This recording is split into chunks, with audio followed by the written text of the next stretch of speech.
Hey, Cash Crunch Games, and we're here again today to talk to you about a number of different things. And in particular, we're actually talking. Hey, Greg, you're just saying. In Hey, particular, we're talking about credit cards, credit scores, and all those lovely, lovely things. So, hey, Greg, it's good to see you. So, good to see you too. I heard that we used to think that having credit cards or having a balance on a credit card and carrying a balance on a credit card was a really good thing. What say thee? Uh, oh man. So if we're talking credit scores today, one of the biggest, craziest things I've ever heard is people talking about how keeping a balance on your credit cards is going to improve your credit. Ladies and gentlemen, I don't know where this started or why people keep saying it. In fact, if you're someone who's going to push back on this idea, leave a comment. Please hit me up directly. I want to know. Ladies and gentlemen, there is absolutely no reason ever to keep a balance on your credit card to improve a credit score. Here's how it works. There are many different ways that your credit score breaks down, but basically your credit score is a measurement of, well, I guess you put it best, kind of like how responsible we are, or maybe reliability, I think was the word you used. Yep, yep, yep. So with credit score, if it's a reliability score, it's about how reliable and responsible we are when it comes to borrowing money, paying it back, lending money, paying it back, getting it back, things like that. So with that in mind, there's this thing out there where people believe like, oh, if I keep a balance on my credit cards, it's going to improve my credit score. And before we get into all of the details of why that's just such a bad idea in general for not only your credit score, but just for your health, wealth, and wealth health in general, is I would say just kind of get an idea of what a credit score is. Before I start though, we Yeah, just that's perfect when I'm jumping in there. I mean, and I just want to make this really simple and such a way to understand credit scores.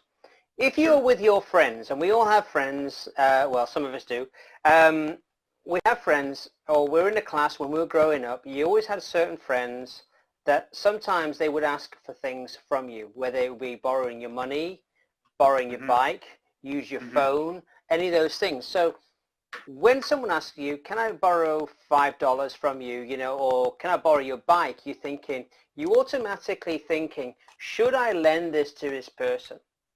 Yeah. So, Greg, you asked me, can you borrow $5 from me? The first thing I'll think about, well, is, okay, will I get this money back? Will I get this money Mm-hmm. back with a little, or will this guy give me some money back and then maybe a little bit of something for helping him out?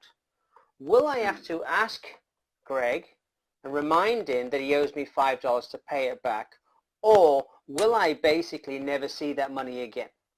So if you think of it, that's my way of thinking, my criteria of thinking. If I'm going to lend you money, am I going to get it back? Or do I have to ask it back? Or am I never going to see it again? That's my criteria of lending you $5. Plus if I have Sure. the $5. So with financial institutions, they have to think of that as well, right? You're borrowing money off them, and they've got to find a way of thinking, well, actually, are you going to be responsible and reliable enough to give me back the money that they've borrowed? Yeah. So I think if we use that as the basis to start from and then move forward, We've Yep. now got we've now got we've now got it in view, and we've now got it in perspective of what credit scores are. Yeah, so I think those are good ways to think of them as measurements that financial institutions use to kind of measure our responsibility and reliability around borrowing and lending and paying back money, right? Yeah. But with that said, one of the trickiest parts is, think about it like, you may be comfortable lending someone money in one situation but not another, depending on what it's for. This is one of those areas where credit scores get really tricky, because what they've tried to do is standardize Yeah. all of our responsibility and reliability measures with these numbers, which doesn't really speak to how reliable or responsible we are as individuals. But it's also a system that we're forced to live in.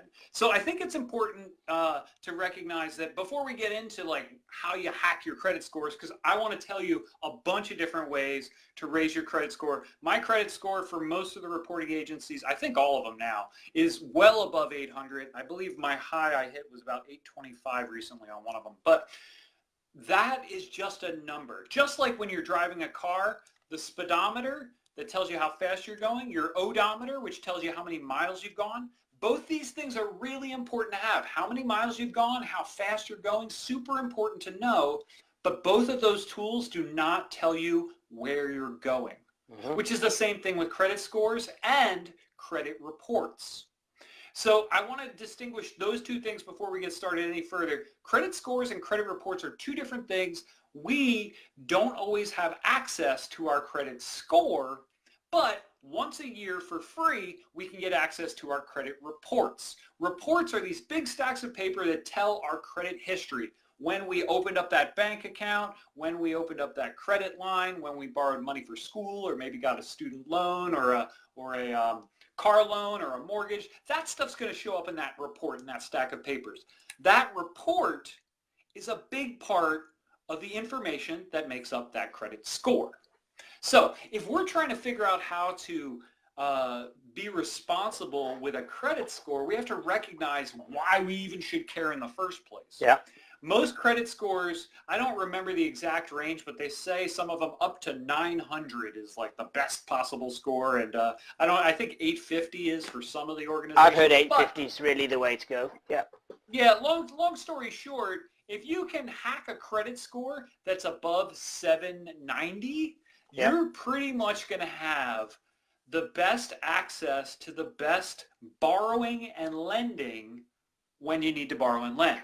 So when you say that, though, folks, a credit score is just a debt score. It's a debt score. It's a score that we talk about how good we are at owing other people money. So when you say that the better the credit score, does that mean the lower the interest rate? Does that mean the lower? There a little bit. So you're saying say that again?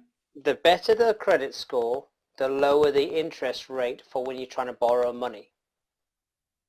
Right. So with our credit score, I think I caught most of your question there, or your statement there. But with our credit score, that's going to determine when we borrow money what the interest rate will be when we have to pay it back. Right. So when we have a high credit score and we go and try to borrow money to buy a car, they're going to give us a lower interest rate. So this is where having a healthy credit score over the course of your life is going to save you money if you're using it right. And I say that because if you're using it right is a huge bit. Like if you're one of those people who at the beginning is like thinking, I should leave a balance on my card to improve my credit score. You will not build wealth health and a solid credit score at the same time if you're leaving a balance on something that charges interest. So what I would say is another thing to think about is credit scores are affecting our lives, whether we like it or not. They're affecting our lives in big ways right now. For example, many rental companies will run your credit scores before they rent you a place. Many employers are starting to run credit scores before they hire during the interview process. So this can be really hard because credit scores and building credit is also socially unequal. There is social inequality around building credit scores, like who has access to credit and things like that. So with that in mind, we really need to figure out like how can I hack my credit score, because if you don't make a plan for it, somebody else will. That's a saying that I got from Joe Saul-Sehy, who got from somebody else. If you don't make a plan for your money, somebody else will. If you don't make a plan for building your credit score, there is really, everyone else is going to make a plan for you, right? There are 4 major credit reporting agencies, and those 4 major reporting credit agencies all have different ways to measure your score. They're very similar, but not exactly the same, and they don't really talk to each other unless you make them talk to each other. Because lost me for a second. I lost you for a second. That's part of the hacking for the credit score is spending a lot of time. You spend a lot of time doing this. So just Sitting on the going on to phone, that then. on hold, So, waiting so just going on for to that answers. then, Greg. A lot. Hey, Tom. So just going on to that then, and while you're sitting and Yeah. thinking about that, there's 4 different credit agencies. You said there's TransUnion, Equifax, Experian, and Vantage is one that's Vantage. popping up. Yeah, that's Okay. popping up here and there. Yeah. So let's just go one step further and say, well, how is a credit score actually calculated? You know, Right.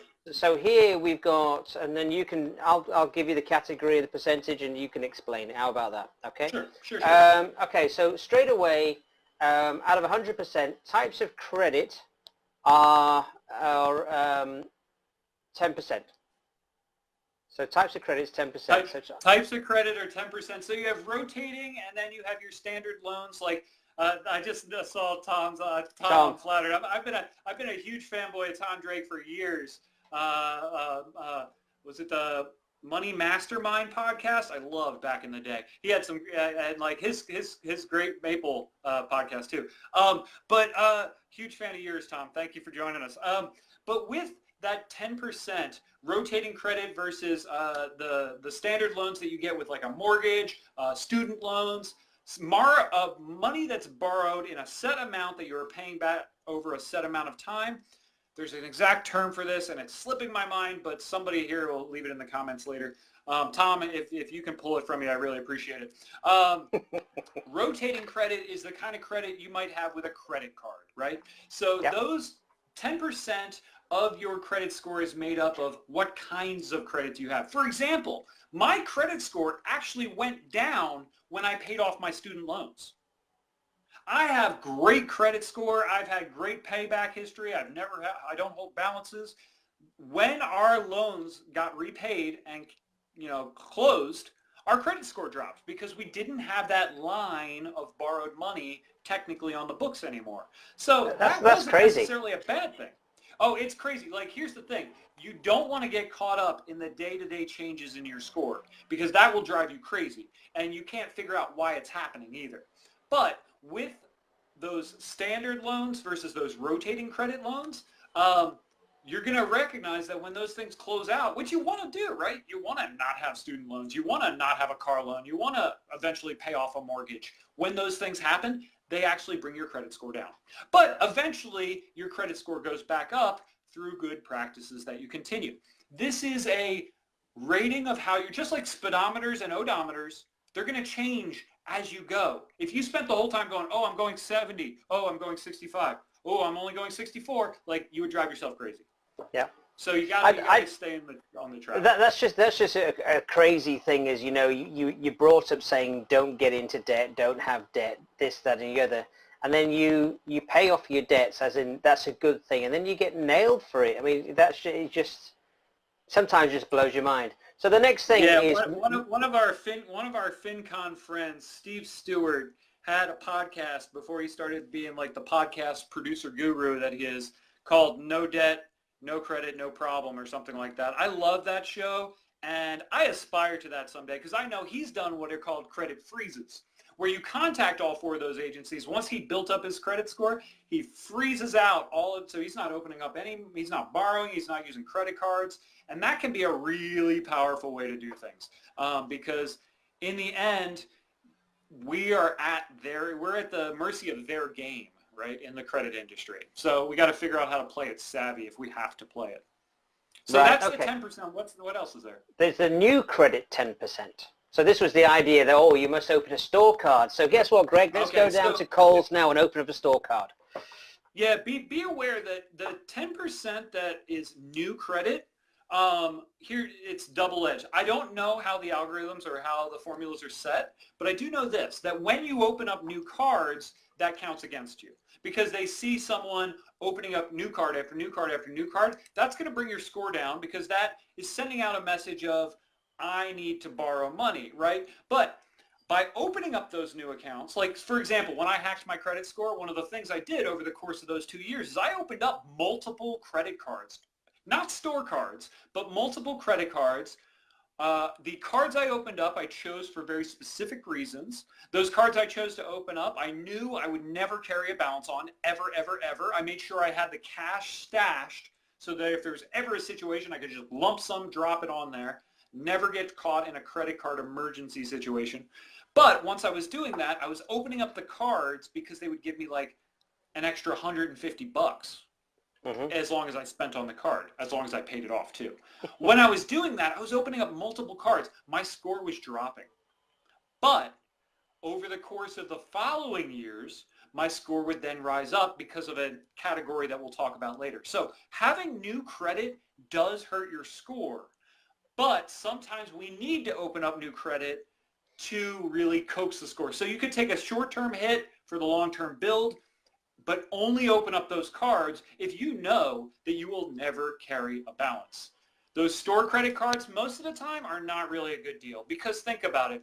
Credit cards are easier to use than cash, and if we're using them on a spot that's impulsive, like a retail store, that's not something we need to be in every day. I have a credit card that I use for my gas for my car because I need gas for my car. Oh, your Grecian 2000 AARP one, is that right? Yes, my AARP 3% on gas and restaurants card. It's my favorite card because 3% on gas, I get gas, like Your old I man get 3% card. back. But the trick around this is also, if you look at it, I sometimes play with the numbers and look, sometimes paying cash at some of these places for even gas is going to be cheaper than getting even 3% back, but that's a whole other story. So that 10% of new cards is super important to be aware that as you open them up, it's going to hurt your score. What else you got on the list? Next one, I've got credit history for 15%. And this is something that you were talking to about credit reports and that. And I never got a chance to ask you this, but why is it important for you regularly to check your credit report? Credit fraud. I mean, the biggest one is identity theft is my thought. Like, I did a huge story last summer about the Equifax hack where more than half of Americans, all of our personal information is out on the dark web now. Name, social security number, birthday, home addresses, credit history, like this stuff is gone. It's out there. Half of Americans, our identity could be stolen like that in a second if someone feels so inclined. So with that said, this is where credit history and those credit reports are really important. One of the things that I did to hack my credit score is the first thing I did is like, okay, oh, by the way, the reason I was going to hack my credit score ties back to what you said at the beginning. Having a good credit score saves you money in the long run. A couple of years back, I thought I was going to buy a house, or at least there was an opportunity to be like, okay, maybe this is in our near future. Turned out it didn't work out that way, which is fine because I was just planning for the eventuality. But as I learned about buying a house, I was like, oh, I need to have a good credit score so I pay less on a mortgage, right?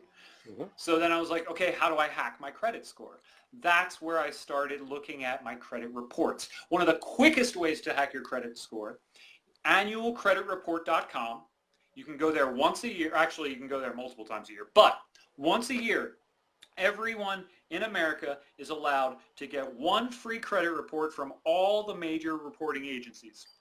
This is important to recognize because when you go to these sites or you hear about these deals or you type in credit report onto any Google or anything, there's so many people trying to sell you your report, which is free. Don't pay for it. Here's what you do. If there's, I don't know if, I haven't been on there in the last couple months, but if you go on, I'm not sure if you can get your Vantage one, but you can from the three major reporting agencies, go on to annualcreditreport.com, click on all the agencies and say, send me my annual report. They send you, legally, must send you, all three agencies must send you the report. I recommend you print all of them off so you have hard copies of them. Then you go through them, and one of the quickest hacks is finding the mistakes. There's going to be tons of mistakes on all of the reports you pick up. There's going to be name mistakes. There's going to be address mistakes. There's probably going to be banking and credit history mistakes. When you find those and you're like, hey, that account was closed a long time ago, or I don't have a balance on that account, you call the agencies or you email them. It's right there on the report, the number. And here's the great part. They are legally required to act when you tell them something's wrong. So it's not one of those situations where you got to sit there and like go at them over and over again and be like, this is wrong, fix it, fix it, fix it. As soon as you tell them this is wrong, fix it, they must fix it, right? So that is super important when it comes to looking at your credit history. Get your credit report from annualcreditreport.com once a year for free. Or my favorite hack, if you're someone trying to hack your credit score, instead of going on once a year on annualcreditreport.com, here's what I do. I like to check and make sure that there's no like fraud going on a couple times a year. So I will sign on to annualcreditreport.com and download, say, the Experian credit report first. And then I'll set an alarm, calendar alarm for 3 months from now or 4 months from now. And then 4 months from now, I'll download the Equifax credit report. And then 4 months after that, the TransUnion. That way, 3 or 4 times a year, I'm looking at those reports and making sure that they're all kind of about where they are. If you're someone who's trying to hack your score right now, get all 3 right away and just go at it like a job. Because by the way, you want to talk about hourly work. The amount of money you'll save raising your credit score to get lower interest rates is going to be hundreds, if not thousands of dollars an hour for your work. So it's totally worth it. With your credit history, the longer you have credit available, the stronger your score is going to be. So those new cards I opened up 5 years ago, because they're 5 years old now, are much healthier for my credit score. When those cards have been open for 10 years and they're still available to me, that'll be really healthy for my credit score. What else you got? So really, then with that, then maybe you take out a credit card, one that's no annual fee, nothing else like that, and you leave it, and you just leave it, and you leave it, and don't even touch it. Put it in a drawer. Exactly. And then every time they renew it, just put it in the drawer, activate it, put it in the drawer again, and leave it, and then that's building you up your credit history. Perfect. All right, absolutely, then. Absolutely, yeah. Amounts owed. 30% of your credit score is based around amounts owed. This, I think, gets back to what got me all animated at the beginning of the video when you said leaving a balance on your credit score. Do not leave a balance, okay? And no blame, no shame. Some of us are like, Greg, I have so much credit card debt, I have to leave a balance. I get it. At least pay your monthly minimums. Always, always, always pay your monthly minimums. Set it up on automatic payment. In fact, all those cards that you mentioned before, where you open up an account, you do it, you get no annual fee, you put it in a drawer. Before you put it in the drawer, sign on and make sure automatic payment is turned on, even though it's a zero balance. If for any reason in your life you pull out that card or it's attached to some online account that you forgot about and all of a sudden there's a charge on it, you want to make sure that that minimum payment happens so you don't miss it. But well, that was actually one of the that was one of the actual misconceptions about credit cards, when they're saying about in order to improve your credit card balance, you need to hold on to a balance, credit card score. You need to have a balance at all times on your credit card. Not thinking that actually you have to pay it off each month. Just leave it running. And this is what one guy I knew. Your absolute best way to improve your credit score is to have a ton of credit that you can borrow and using as little as possible. It's called your credit utilization ratio. It's a very complicated term for a very simple idea. Amount you could borrow versus amount you actually borrow. And if you can borrow $2,000 and you're borrowing $1,000, that's a 50% utilization ratio. That is really high. Most credit scoring talks about having it below 28, 25%, in the low 20. My ideal, keep it to zero, pay off your card. Because here's what happens. And here is where your credit utilization ratio, this is that tactic and hack that I mentioned last week, paying off your credit cards twice a month. Because the way that Experian, Equifax, TransUnion, Vantage figures out what your credit utilization ratio is, how much credit you can borrow versus how much you actually borrow, well, they already know by looking at your numbers every month, like, okay, he opened up this many cards, he has this many loans, he could borrow this much money. If I have 7 cards and they're each for $5,000, $35,000 I can borrow. They go into our accounts once a month, usually towards the end of the month, 3rd or 4th week of the month, and they see how much you have borrowed versus how much you could borrow, and that's what they figure out for your credit utilization ratio. So if at the beginning of the month you're spending and swiping on your card, middle of the month comes around, pay off your card in full, down to zero because those last 2 weeks of the month, you're probably going to spend and use your card, but your utilization will be that much left. If you wait till the end of the month to pay off your card versus wait, you're always keeping your score lower, your utilization percentage lower, which hacks your score that much faster. And that's super important, I think. The credit utilization ratio is the part that I feel like as consumers, we can control in this whole percent of the way our credit score breaks down. This is an area, besides fixing mistakes, this is an area we can really try to control. So really, you're saying that the amount owed in your credit utilization is probably the key to raising your credit score once you're on the gravy train. Really, that is the one, because you're showing responsibility. Yeah, I like what you said about the gravy. Once you have a routine up and running where you're paying off your balances in full every month, really trying to hack that utilization ratio can be effective. Also, what's that last one? Oh, the last one is payment history. Right. 35% of your score is based on payment history. Right. So this is where, 35, and by the way, these percentages vary from organization to organization. They all have a secret sauce that they don't tell us about. Plus, don't get me started on the fact that these private organizations are deciding what happens to all of us. They're all for-profit organizations deciding what happens to all of us. But when it comes down to that payment history, that again goes back to, one, making sure you're always paying minimums. Two, that you're ideally paying off your balances in full. And three, if you're not able to pay off your balances in full yet, aggressively paying it down to lower that utilization ratio. With your payment history, this is that area to go back in with those credit reports, annualcreditreport.com. Look up, download, go through the histories, find the mistakes, because those mistakes will ding you over and over again.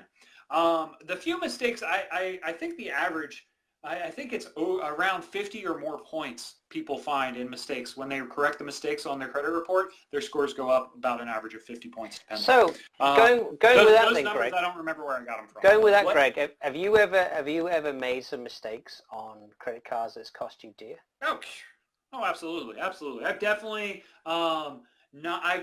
because while I have automated minimum payments, there's definitely been a spot in my life where I was like, oh, I forgot that week of payment, and then had like an interest charge of like $10 or something like that. It was one of those things where it's one of those cards where I have rewards. So like I can rationalize it in my head, be like, okay, over the last many years, I've made more in rewards than I had in fines that time.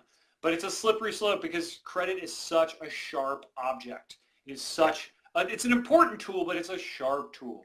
Other mistake, I've made credit, I went to college in late 90s, 2000s. Like they had the credit card tables everywhere. I got so many free credit card t-shirts. It was great. But what we're not seeing now is the same thing. What we're seeing now is a different model. A different model than just the credit card companies, because the credit card companies, like you talked about with the retail store cards, the credit card companies, instead of coming at us straight on with banks, they are coming at us sideways through retailers and subscription services and things like that. So they are partnering up with other for-profit, organizations that we like, but at the same time, they are setting themselves up in ways to try to get more from us. For example, I came across a YouTube the other day, a free video on YouTube that was from the Discovery Channel. But to watch the free video, I had to sign my credit card up to the YouTube subscription video purchasing app part of it, which meant that, yeah, I would have been able to watch that video for free, but then all of a sudden, now my credit card would be attached to that app. So anytime I tapped, I could one tap away from buying a $1 video. So this is definitely a huge part of it. Like the mistakes that I've made when it comes to impulse, that's what credit cards, they are made for impulsive choices. And finance, health wealth is not made for impulsive choices. Well, I think that's what I would say. Yeah. We are actually using credit cards a lot. Even on your phone, you see a line in Starbucks and they're all tick, tick, tick, tick with their phone. And you're not seeing that relationship between actually spending and actually, leaving your account and going, back in the day you paid cash, you'd know that you spent that cash. But with a credit card, it's a quick swipe, and you don't even register that you're spending money. Or with a credit card, I like to say, you're borrowing money till you pay it back. But if you don't pay it back, you're paying loan interest. You're paying shark loan interest rates. Sure. Yeah. You're actually like I credit said card. You're last borrowing week, people money. Warren Buffett said you cannot build wealth if you are dealing with 13% or more on credit card interest rates. Like you're just not going to, because you're not going to make that kind of return. Because ultimately, you're not going to come into a windfall. This is not how wealth is built. Wealth is just like, oh, money, oh, just all of a sudden. Like, it is a slow grind of a process. And nobody wants to hear that, but that's the nature of it. And so, for example, like, we keep it really simple around here. Like, we're broadcasting from our phones. Like, this is an older phone. Gosh, I want a newer phone. And what do you mean? I've got a big studio here. That's a beautiful studio. It's a beautiful studio. You got what is that, paper up on the back shelf there? Is that your copy paper I see back there? Hey, there you go.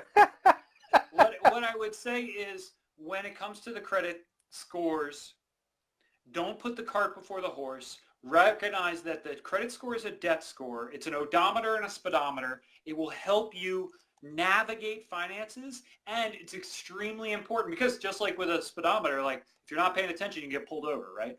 Same thing with credit. If you're not paying attention to your credit score, it's going to hurt you in the long run.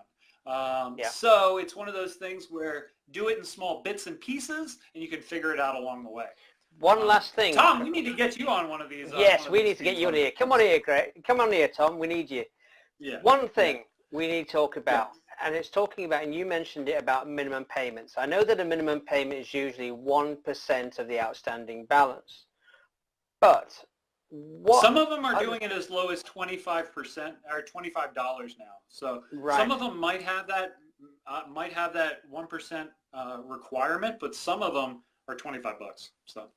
So really, I haven't looked into the legal requirements around that in a while. Okay, but regardless of whether it's $25, $5, 1%, when you're making your minimum payment to your credit card balance each month, which probably over 50% of Americans do, or credit card holders do, as habit, what does that actually mean to you in terms of interest, in terms of your balance, and all those kind of things? Is it you just the 1%, when you say the minimum balance, the minimum payment, is that just taking care of the interest for that month, and then the balance is staying the same? What does it mean? So I just to clarify, I think we had a little connection issue there, but my understanding is, I think what you're saying is, should we carry any kind of balance? And I am absolutely saying 0, 0, 0, not just paying your interest off. What you're buying is costing you more than what you're buying it for when you leave it on a card. The longer you leave it on the card, the more it's going to cost you. Because interest, just like when we're trying to build wealth and investing, interest works the same way, even steeper, because the percentages are so high. When we talk about investing, we're hoping for like a 10% return on investment would be fantastic. 15% return on investment, your money would be doubling very quickly.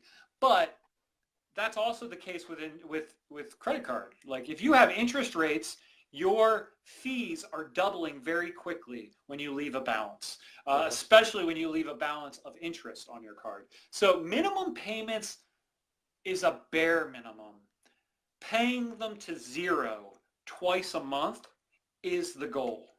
And also with that other thing, we mentioned credit cards a bunch, but I didn't mention it before. Avoid annual fees whenever possible. I mentioned in a tweet a couple days ago, if you have a card that you open up because it's got some sort of sweetheart deal that you're like, I can't pass up these rewards or whatever, and it's the first year is free with no annual fee, but the second year is a charge, you set an alarm on your calendar 11 months from when you open up that card. You call up that company and say, I want to cancel this card because I don't want to pay an annual fee. Some cards will continue and say, well, we'll just waive the fee for you, so you keep the card open. Others will just say, okay, and you close it. And guess what? If you close that card, it's gonna hurt your score. Don't stress on it. It is better to not pay $95 a year than to get a couple extra points on your credit score. Once again, it's an odometer and a speedometer. If you're looking at that, you're going to run off the road, right? I love that analogy. Now, here's something I've been thinking about, and you could shoot this down all you like, but it got me thinking. Credit cards are all about spend, spend, spend. We've got our savings account, which is all about save, save, save, but we don't get much money. But quite often, like people, like the government and everything else, are trying to control spending so that there is, we control inflation and all those kind of things. But what if your credit card became your savings account? So you put everything on your credit card. They, like if you don't pay, they charge you 15%, 20% interest on your debt, right? But what if the credit card paid you 5% interest and you then put all your money onto that credit card each month?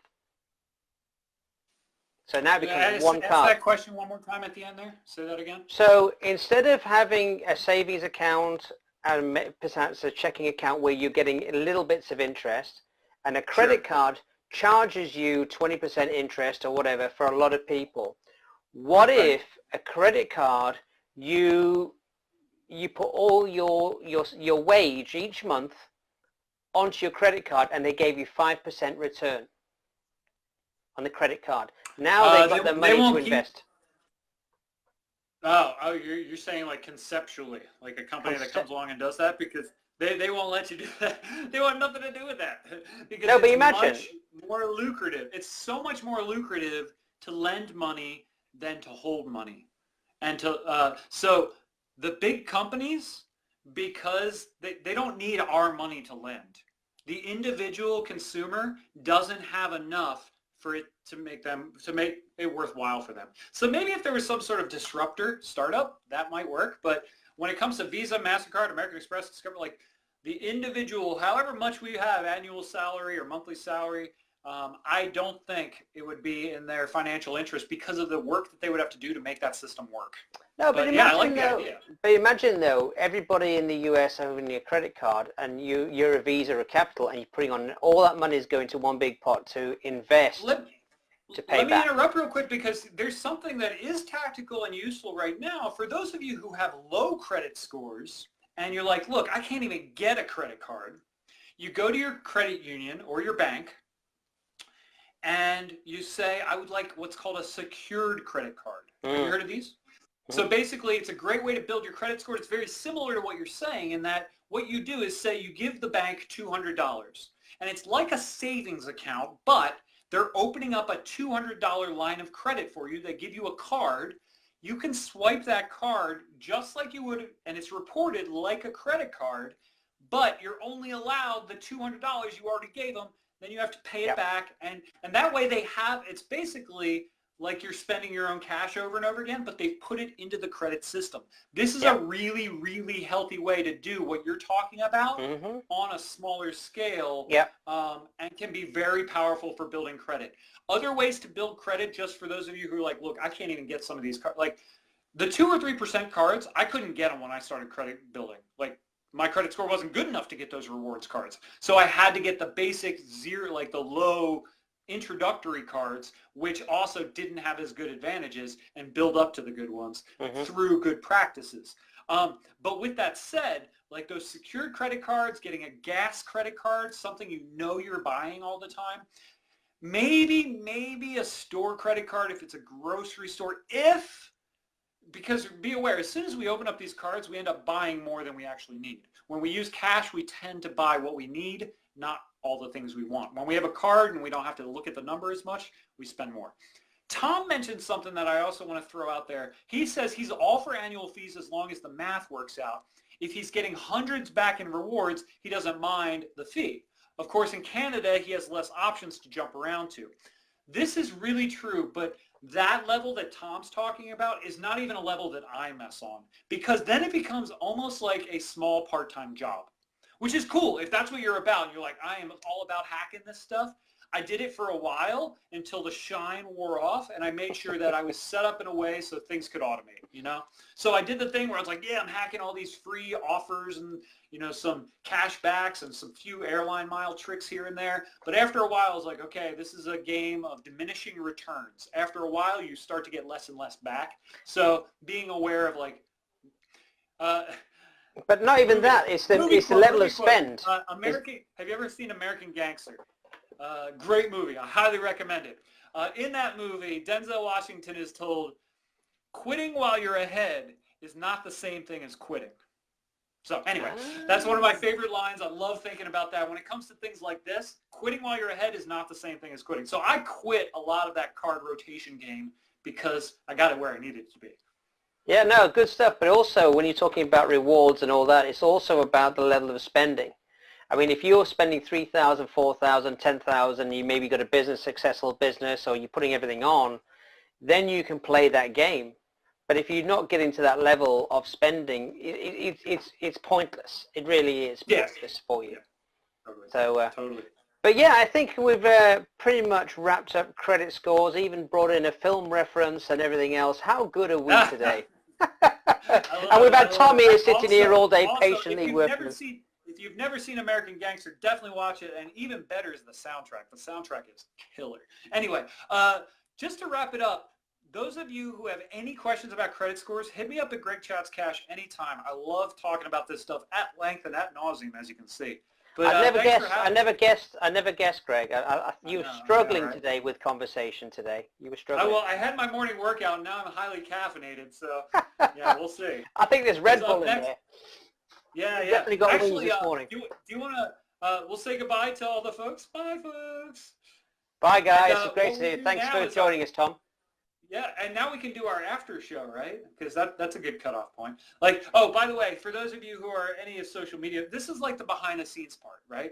So for those of you in social media, Paul and I have been talking about different ways to create fun videos for people here on Facebook and to reuse this stuff. One of the things we realized is at the end of Facebook videos, they tack on the what's up next thing. So we thought we'd ramble on a little bit more here at the end so he could chop up the video and use it later. Quick tip for all of you. So we should have actually frozen, shouldn't we? Yeah, well, yeah, I mean, basically you're going to watch those last few minutes and find a good cutoff point. And maybe you could throw a teaser on, or tack a teaser on there at the end. Come back next time. That's what we should do next week, or next time is maybe we'll tease our next week thing, and that'll be the wrap-up. So, but for these last few minutes, what random thing are you up to that has nothing to do with money in your life these days? Oh, I went to the golf range yesterday on Sunday. I have not been able to... Like a driving range? Driving range. I've not been able to play golf for the last 2 years because I thought we had torn rotator cuffs and bulging discs in my neck and all that kind of stuff. But I've been going to this one physio guy, and he's phenomenal. So I actually went to the driving range on Sunday, and I'm playing my first game of golf tomorrow in over 2 years. So that's great. That's fun. Are you playing by yourself, or are you playing with other friends? No, I'm playing with a group of guys. They're about 75 years old, so I'm going to get my ass handed to me tomorrow. But they play regularly, and there was a free space, so they invited me to come along. So they're like my granddads, you know. It's brilliant, you know. Playing with your granddads tomorrow, so I'm looking forward to that. How about you? I have a lot of close friends. I have a lot of close friends who are of older generations as well. Like very knowledgeable and fun people. But with me, okay. So two ways I've been releasing and trying to like invigorate and have fun and still like take time for myself. I started working out again in the last 2 weeks. I've been going to which way is the beach, though? Which way is the beach? Is it that way, or is it? It's over that way, but you can't really see these, little ones. But so mostly because you mentioned, like, as you get older, you have to start maintaining more than strengthening, and so that's where I'm at. Is like I need to maintain my core. And then the other thing I'm doing is, what's the unique opportunity that happened the other day? Last week, I went to CrossFit.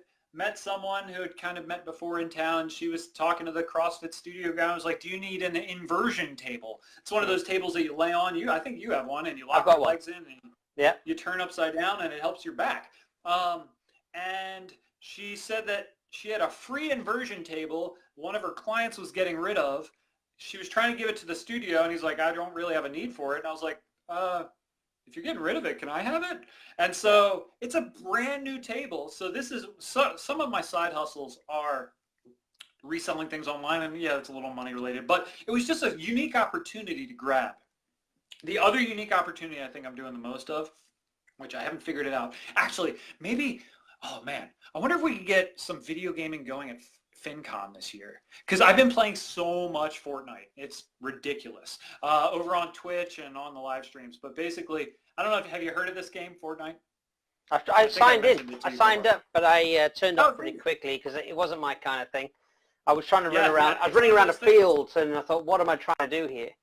So yeah, totally, yeah. Maybe we'll go in sometime together because I think those videos would be hilarious. Some tutorial videos, because we could just chit chat about money like we're doing right now and video game at the same time. You know, I think that'll be a lot of fun. For me, it's not just the video game itself. I'm really intrigued with the cultural relevancy of how online video gaming is changing how we interact. Because I am a true believer in the internet and the way it's going to absolutely fundamentally change how humans connect on this planet. And I think those of us who were born without the internet can only see so far. And I think the kids who are born into this internet are going to change the way that we interact and engage. And I'm already seeing that in video gaming. Like, for example, the game I play is a very competitive game, but I've watched people be fun and cooperative in ways that aren't part of the game, but they just do it themselves. So I'm really intrigued by how video gaming is going to play out in a grander scale with this whole social media and connecting online thing. So that's where I've been at. No, that's cool. You know something I've been thinking about? Maybe we discuss this. I'll give you a call in a minute. But yeah. All right. Well, I think we've rambled enough, so I can cut this off safely. Definitely. Thanks for having me again, sir. All righty. Tom, thanks for joining us, our one true fan. Yay! And what a funny fan! Part is like we're just saying stuff that Tom already knows. Like all the stuff we're saying, Tom's like, yeah, okay, good. They're getting it right. Like, well, Tom, call us out on anything we get wrong. He's gone now, but I think actually he would be. I think he'll be a guest on your daily dish before you know it as well. Get him on there. There we go. That'd be a blast. Thanks for having me, sir. You have a great day. You too. Speak to you soon. Cheers, mate. Bye-bye. High five.